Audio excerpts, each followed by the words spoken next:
It-tnejn filgħodu id-Deputat Nazzjonalista u l-Avukat Adrian Delia tefgħu n-nomina għal-kariga tal-Kap tal-Partit Nazzjonalista.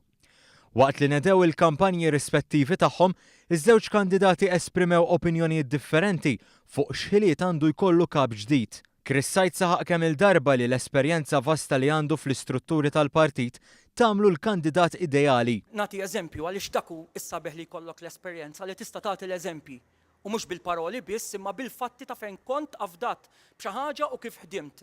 Jidhirli li fis-sitwazzjoni li qiegħed fiha l-Partit Nazzjonalista illum m'hemmx ċans għal honeymoon periods, m'hemmx ħin twil għal honeymoon periods, m'hemmx ħin għal learning curves. Mhux tal-istess fema kien l-Avukat Adrian Delia fejn sostna li l-Partit Nazzjonalista jeħtieġ li jkollu nies ġodda u mod ġdid kif imexxi.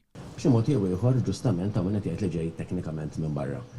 U b'dan naħseb li ħajkun taġid tal-Partit Nazzjonalista x'wasal iż-żmien illi l-Partit Nazzjonalista jiġġedded. Iż-żewġ kandidati kienu mistoqsija dwar jekk l-eks deputat Franco De Bono għax għandu postu fil-Partit Nazzjonalista.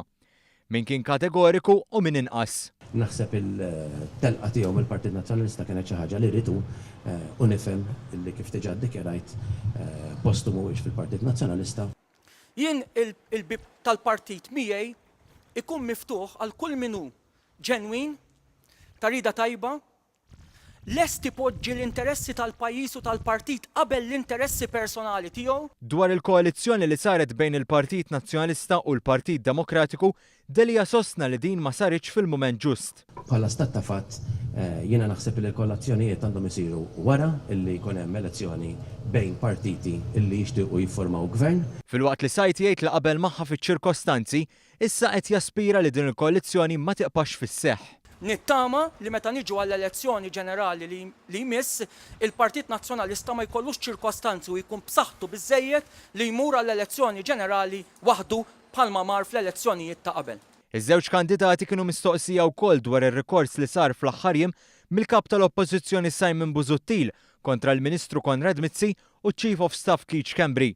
Mossa li Busuttil prova juża biex jerġa' jirxox tal-kandidatura tiegħu. U allura iva sakemm Simon Busuttil għadu kap tal-partit, dawn l-azzjonijiet jekk iħoss il-bżonn li fil-ġlieda kontra l-korruzzjoni huma bżonjużi għandu jkompli jaħodhom. Iżda Adrian Delia tkellem dwar strateġija differenti. Ma naħsibx li huwa kompetu tal-kap tal-Oppożizzjoni illi jieħu fuqu l-obbligi u x-xogħlijiet ta' istituzzjonijiet hija l-qorti kostituzzjonali li tiddetermina jekk il-pilastri istituzzjonali li l-Kostituzzjoni stess tiddetta u mhix qed iwettqu x-xogħol lilhom f'dat. Fid-dawl li Delia m'għandux siġġu parlamentari jekk jirbaħu xi ħadd irid iċeddi postu. Quddiem id-dar ċentrali qal li hu konfidenti li hemm min lest jagħmel dal-pass għalkemm ma qalx jekk ftehemx ma' xi ħadd. Min-naħa tiegħu qal li l-Partit Nazzjonalista ma jistax jiqpa' jaffiġa. Kultant nirreaġixxu tard u kultant ukoll iva nammetti nafġuha.